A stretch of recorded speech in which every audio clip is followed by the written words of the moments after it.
ក្រឹមក្រហឹមល្វើយល្វើយហាក់ដូចដងហើយឆ្លើយថាអូនឃ្លាតសំលេងភ្លេងអើយដាំងហៅមិត្តញាតពេលនេះអូនឆ្លៀតលួចទៅរៀបការបងធ្លាក់ខ្លួនឈឺព្រោះរោគស្នេហា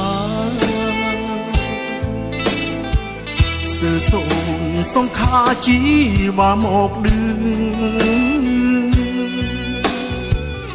មិនប្រាប់មួយម៉ាត់ឲ្យបងបានឮភ្លេងការបាញ់ឈឺប្រហាស្នេហ៍ខ្ញុំម្ខាងជាសង្សារម្ខាងទៀតស្វាមីអូនប្រឹងកលៃបំផ្លៃចាំងទុំចោតពុកចោតម្ដាយថាអ្នកបង្ខំធ្វើមកគួនយំបន្លំភ្នែកញាតរៀបការចូលបងមិនខឹងទេមិនស្អប់មាសមេក៏មិនប្រចាំ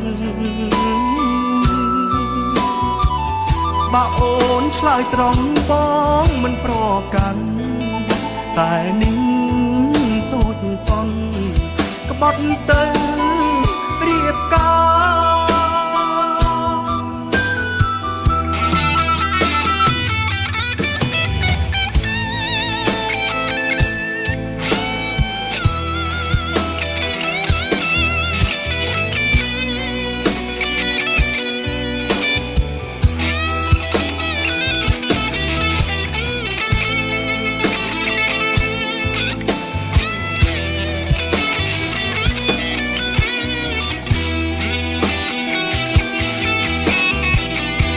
ម្ខាងជា